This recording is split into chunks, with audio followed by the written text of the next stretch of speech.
What's up, guys? It's Chachi Power here to do a quickie review. This time we have what's this guy's name? Night Gear Ogre. It's part of the Super Robot Chogokin line. This guy just came in. So without further ado, let's just get started. This is a quick review, but we're going to go over most of what the figure offers. So right off the bat, I'm sure you guys want to know how much die cast is in this little figure. We will start off from the bottom, make things a little different. These frame parts here are die cast.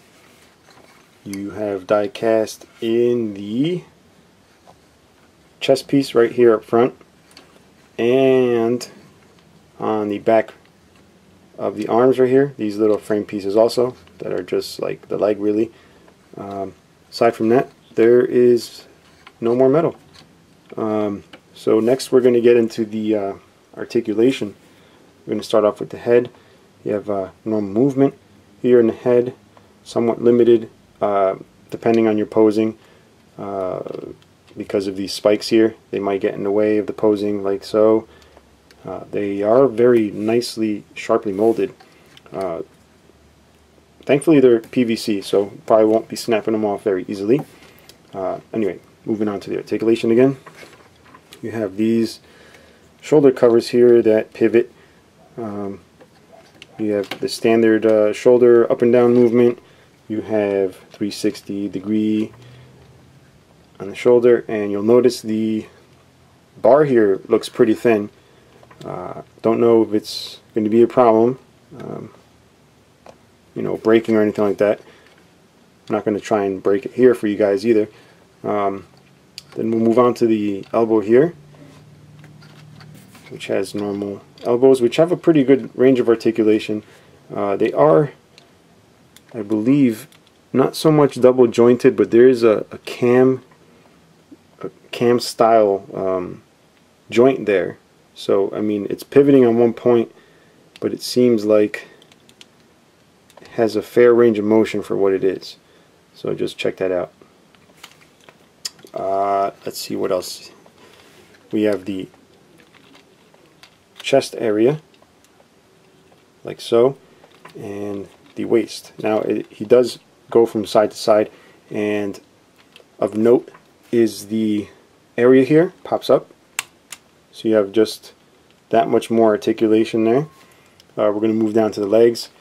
Now I did notice the joints on this figure are a lot different than what I'm used to seeing in other figures.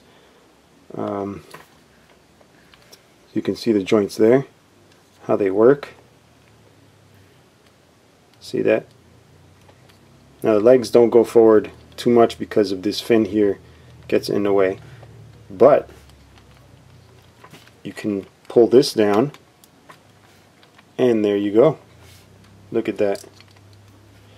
Now, it was going to be one of my complaints when I first opened the figure, was the fact that those fins were hitting, but Bandai's got you covered there, guys.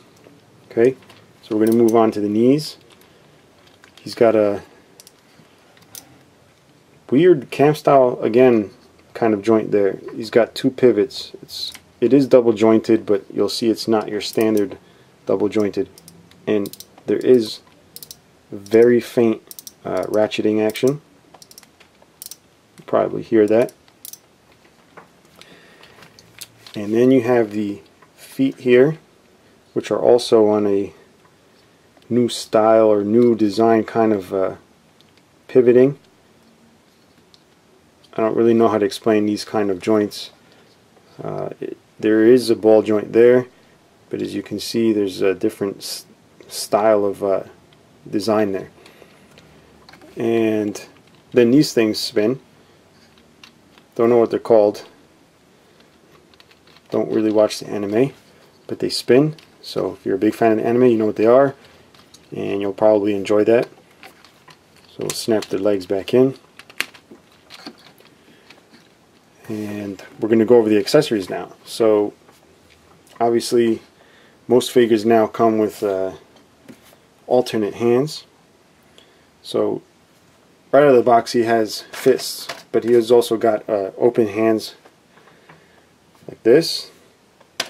He's got the karate chop hands like this,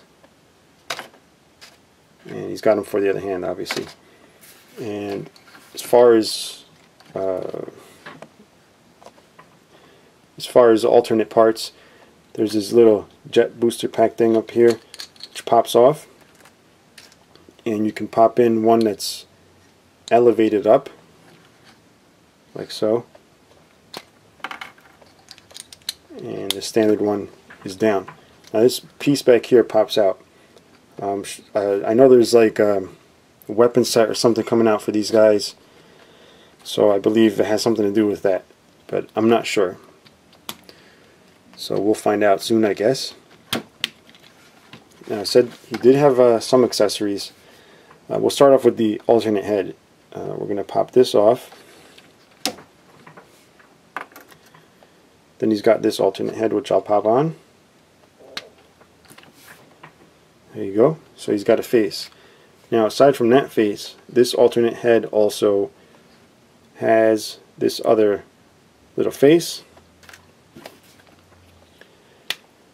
Put the standard one back on. Then he's also got this shield type weapon, which the head of this comes off. It's like almost looks like a cobra. Pretty sure it is some type of cobra thing. The mouth opens. Now apparently this comes out. It's replaced by this thing here. Figure out how it goes in. There we go. And at the other end is the cobra head. So this shoots out. This goes on his forearm like so, and it becomes a weapon.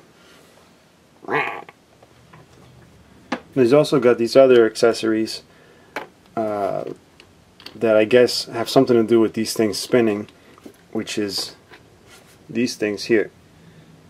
So we're going to go ahead and remove the fist, pop this in, if I can figure out which way it goes. And once you got that situated on there, obviously you're going to want to do the same with the other hand. Now there's a notch right there which goes on this metal piece, so you're going to want to line that up so you can put that on properly. Once that's on, pop the fist. Now you got that little spin action going.